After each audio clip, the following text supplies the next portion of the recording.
Hello everybody, welcome back to another video.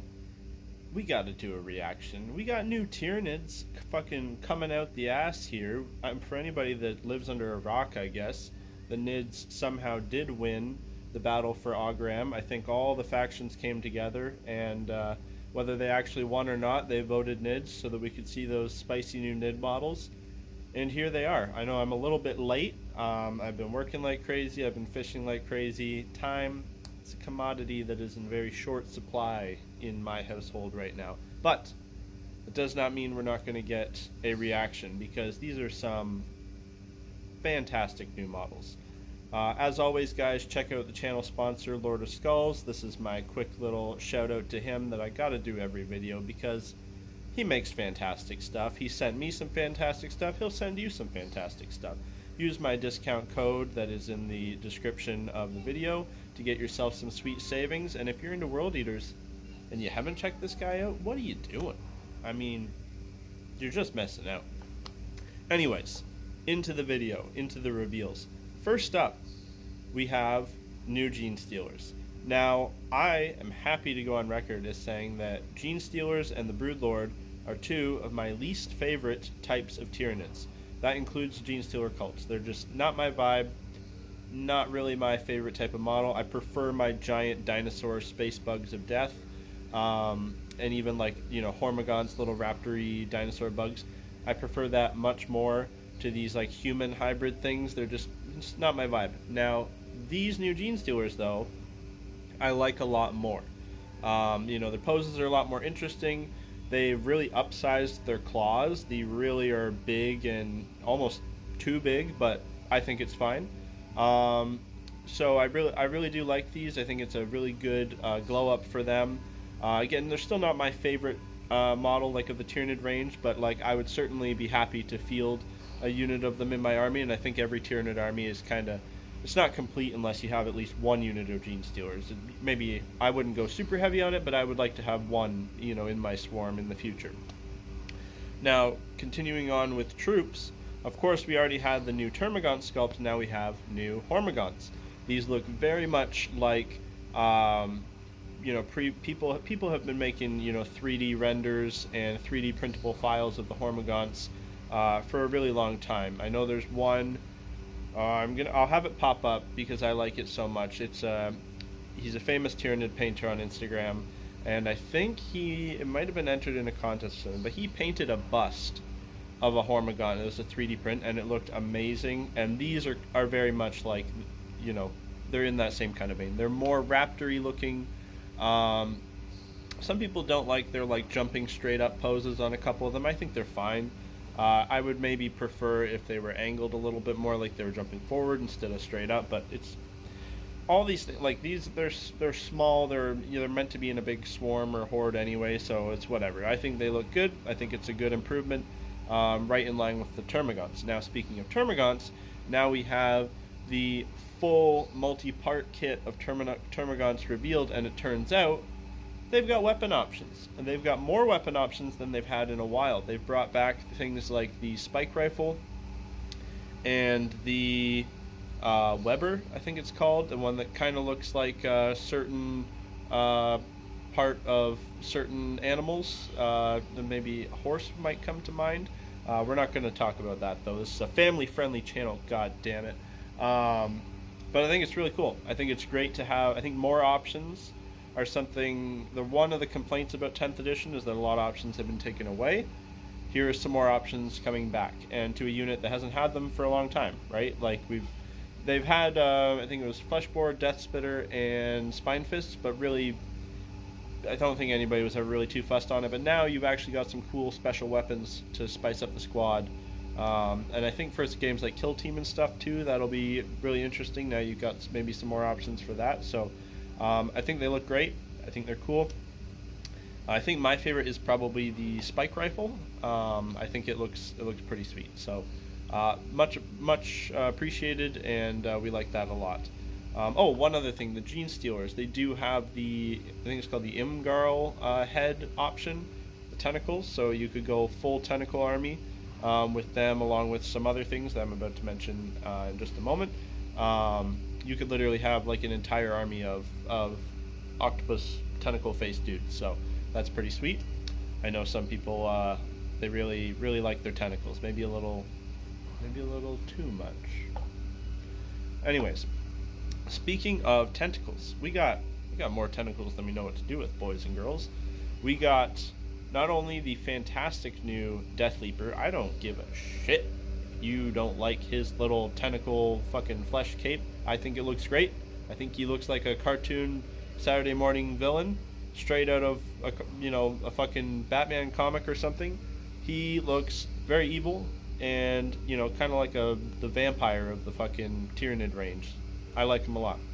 To go with him, we not only have the new Lictor sculpt, which honestly, from looking at it, it may or may not turn out to be two models in one kit, or it is one model that just has a lot of extra bits for as far as posing and options, which is something that GW literally just never does anymore. So either way, I would be happy. It'd be cool to buy them in a pack of two, but it would also be cool if you just have a whole bunch of extra bits for swapping around and stuff, and then you've got stuff that people that convert like me, that we always appreciate extra bits, right? So the new Lictor, it's very big. You see pictures of them, with the whole horde all arranged. They are very big. They are a lot bigger than like your normal infantry dudes. And they say in the the reveal video, like, oh yeah, he has no problem getting in there and like killing a whole squad of guys, and he really looks like he would be totally capable of doing that. So a really big glow up with a lot of extra parts. So we like the Lictor a lot. Now completely new. I don't think this has ever been seen before. There might be some super old artwork or something. I've never seen it. We have the Neuro Lictor. So this is like a psychic Lictor. And so it's the same sort of thing you'd expect from Lictors. You got your assassinations, your information gathering, your psychological warfare, all that stuff, but he's using psychic to do it instead of, claws and tentacles. And so they say what he can do is he'll infiltrate, invisible just like all other Lictors will be, and what he'll do is he'll get inside the mind of the enemy, and he'll turn squad mates against each other. He'll make them attack each other or collect information, or basically take over the mind of other beings that they are fighting against, and really control them and take over, which I think is very cool. They call it the mark of the Neurolictor if you've been mind controlled or taken over in this way. So I think that's very cool. Now the model, I think it's a little bit, I think it could be better. So his head, very cool. And honestly, like his overall design, I think is very cool. I really think it's just the pose for me. For me, when I think of like a good pose versus a bad pose, even if it doesn't really make that much sense sometimes, especially when it's like a one-off model like this, I think it's important that it's posed in a way that you can really clearly see all of it. Like it's, even though it may be like it's supposed to be in the middle of combat and it's fighting, so it's moving in certain different ways and whatever, but at the end of the day, it's our pretty model that we want to look at, and if you can't see half of it because it's all twisted up weird, then I think it becomes a bit of a problem, and we want it to be more opened up so we can see, we want to be able to see every part of it, all the cool little details and stuff. So this guy is so twisted up like a snake that his head is looking one way, his body is looking another, his tail thing is all coiled around him. I think it would improve the model a lot for me if at the very least, I straightened out his torso and his head. So his tail can still be coiled along the rock, but he's kind of looking in the same way he's facing, and that way you can see his whole body in one shot with the arms, spread out and whatever. I think that would improve it quite a bit, because I think there's some good stuff going on, especially his head. His head is very cool and very unique looking. It's tentacles, but they've got like spikes in the middle, and it's kind of like two big main ones going down that split. It's very creepy and cool looking, and of course he's got the psychic brain. So yeah, he's probably, of all the things in this, he's one of the lower things, but still very cool. I don't hate anything in this reveal. I think it's all good. It's just a difference between good and great, really. Moving on from that, we have one that I think nobody was expecting to be as excited for as we all are, and that is the dual kit of Biovore and Pyrovore. So for those that are new to Tyranids, these have kind of always been like a hulking, kind of gorilla walking looking thing. They've looked very derpy. They're very old. They've been in need of an update for a really long time and haven't had one. And these look literally nothing like that. These are like a scuttling cockroach, knife-footed monster with a ginormous, massive cannon on his back, either like the Spore Mine launcher or the giant flamer thing. And it is a huge improvement, in my opinion. Not only for what it is, but all the parts of it. You can so easily be kit bashing with other things. The feet would be good for other things. The head would be good for other things. The cannon is good for other things. The carapace and the body pieces would be good for other things. I think this is going to really be like, you're going to see a lot done with this model. I think a lot of people are going to get their hands on this and they're going to go wild. We're going to see some really cool conversions with these, I think, and with parts from them. Now, moving on from this, I don't think I've missed anything. So what we have now is the grand finale, and which is what most people, myself included, were probably looking forward to the most. And this is the Norn Emissary / Assimilator kit. So this is one, we've been hearing little bits about it in the lore. We've seen a teaser image thing, and we've basically been, this is the one that we've been hearing about a little bit for a while. Things like the Neurolictor and stuff, that was all brand new. But this one, they've been getting people hyped up about for a little while. And basically it was described as this giant, massive Tyranid melee beast that may or may not be a dual kit. We knew the Norn Emissary for sure, and we had heard rumors about the Assimilator and that they might be a dual kit. One might be more shooting, one might be more fighting, but that was kind of vague. But we knew for sure it was a big, fighty beast, and it specialized in finding the enemy commanders and destroying them and destroying their bodyguards and everything. We had a little bit in the lore about one killing, I think, like half a dozen Custodes and then being driven off by Trajan Valoris himself.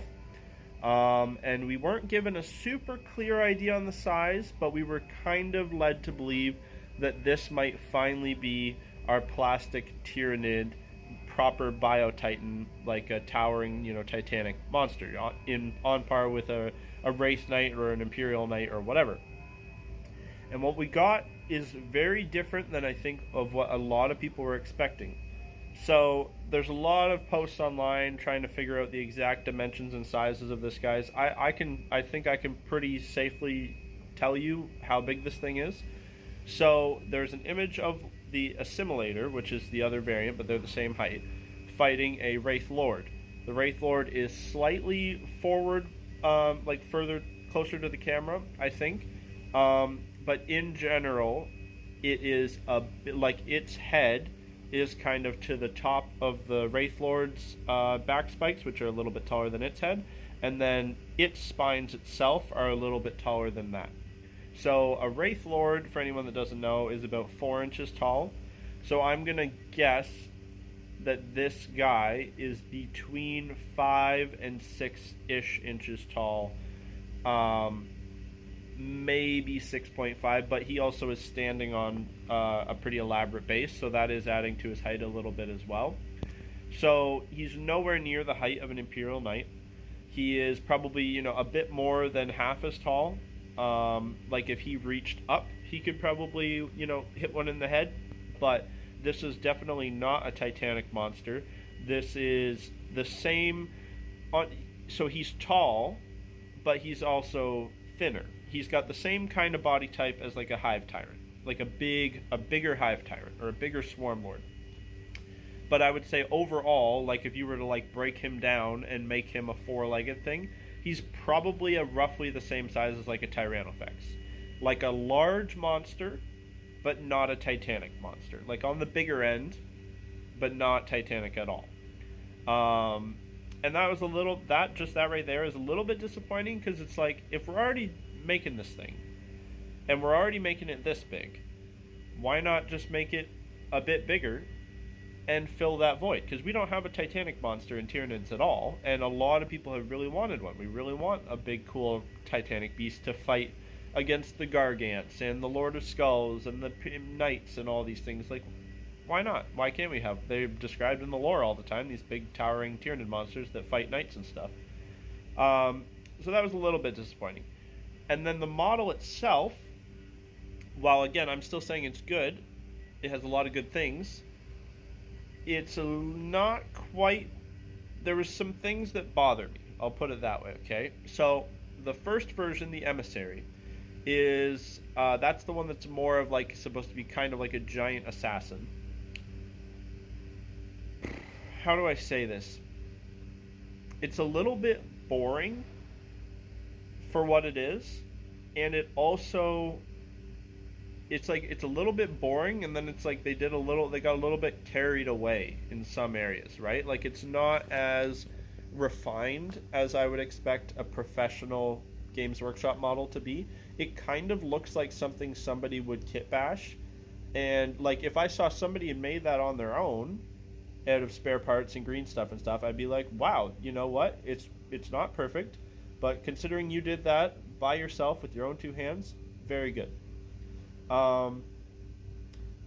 So it's got human-y hands on the bottom, and then it's got scything talons, and they look fine. The hands have 6 fingers for some reason, which is a little bit odd, and the scything talons are whatever. So so for weapons, all this guy has is scything talons and hands.